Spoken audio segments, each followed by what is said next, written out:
going on today? Not much. How are you? Nothing. Just here to answer a call. So you're not in trouble. You're not doing anything wrong. Okay, thanks. Just don't want you to be worried about me being here. That's all. I can promise you I'm not worried at all. Okay. I'm not scared. I'm not nervous. All right. Well, I definitely haven't done anything wrong. All right. Well, so I don't know why you say that. That's weird. A lot of people get nervous when I walk up to them. That's all it is. Okay. Sure. What's your name, buddy? What's your name? Why do you need my name? Because they are formally trespassing you from their property. You are not on their property currently. Right. What this is saying is that going forward, you are no longer ever allowed to be on their property. Okay? Okay. And all I'm doing is document. I don't need to go on their property, so you don't have to do that. I do have to do that. Okay. So this interaction immediately highlights a growing problem in modern policing, where officers initiate contact without clearly establishing lawful authority or reasonable suspicion. The officer approaches casually, yet the tone quickly shifts into probing questions that are not legally required. While the citizen remains calm and composed, the officer's words subtly imply wrongdoing where none exists. This creates an unnecessary power imbalance and sets the stage for confusion rather than clarity. Such encounters erode public trust because citizens are left guessing whether compliance is voluntary or enforced. Is your body cam on? It is. Okay. Are you demanding my ID? Yes. Have I committed a crime?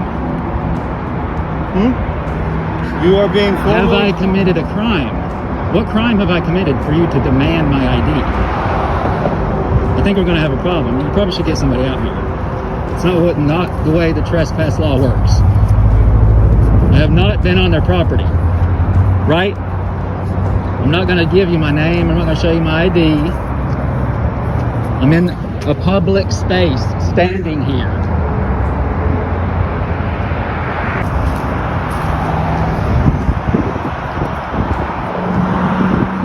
Can I get your name and badge number? My name's Officer Burkoff.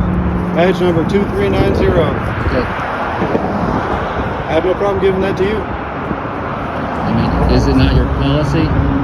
Is it not your policy? The officer's attempt to normalize nervous reactions reveals a misunderstanding of public perception. Many citizens are uneasy not because they are guilty, but because police encounters can escalate unpredictably. Rather than acknowledging this reality, the officer frames nervousness as suspicious behavior. This mindset reinforces a flawed assumption that authority alone justifies inquiry. In a free society, presence in public should not trigger interrogation absent a crime. To give at least one of those? Your department policy? Department policy to get both of them, and okay. Well, then, it wouldn't matter to me either way. I don't know why you would say that.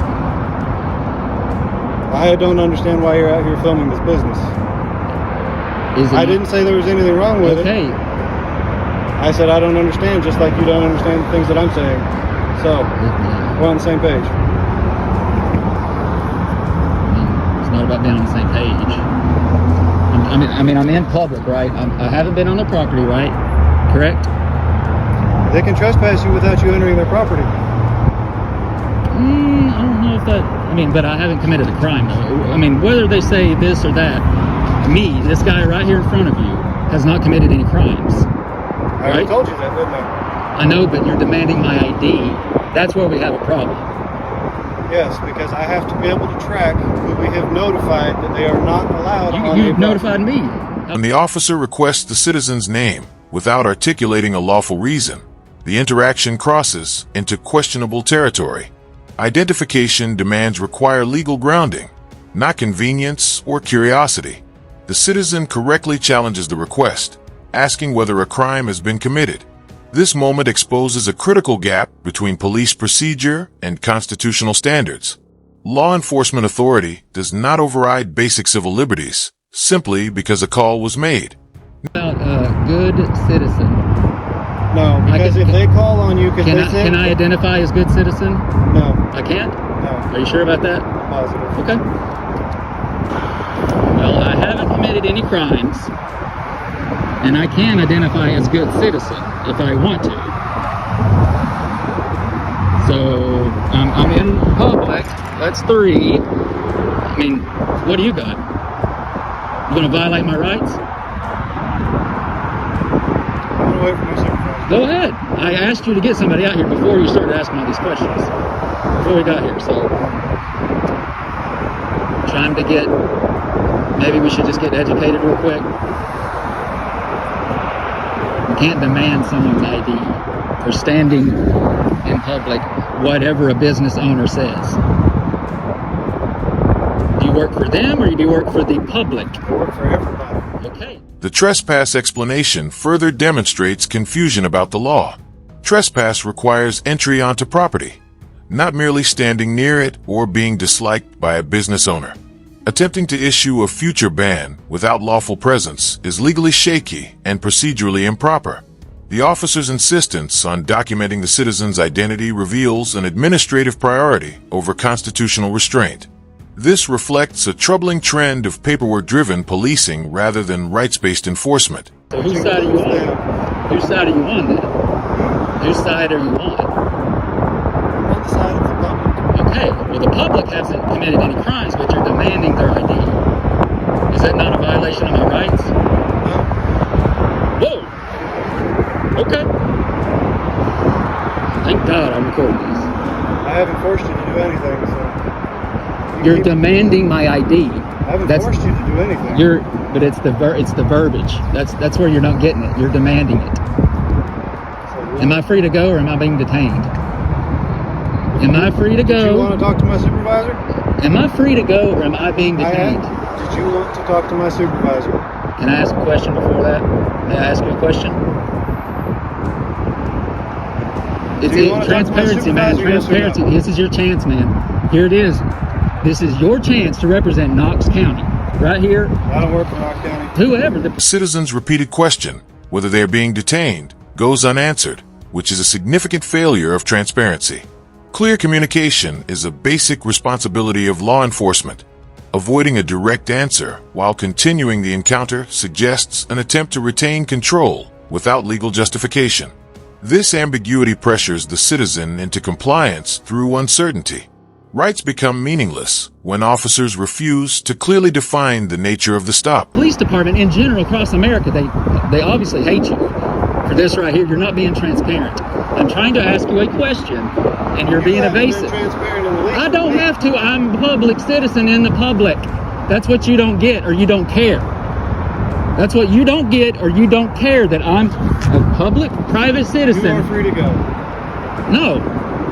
You are free to go. If I'm free to go, then I'm free to stay. Am I right? Right or wrong? Correct. You can stay right there all you want. Exactly. Go tell them that. I already told them that. That I could stand right here? Yes. Then why are you out here trying to trespass me? Because they don't want you on their property. I don't care what they want. Let me finish talking. Jeez. You keep asking me questions and you don't let me finish the answers. You're so rude. No wonder America hates you guys. Hello. What's going on? Hanging out. Okay. When the officer claims to work for everybody, the statement sounds inclusive but lacks substance.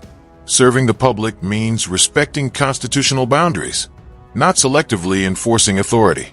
The citizen rightly points out the contradiction between claiming neutrality and demanding identification without cause.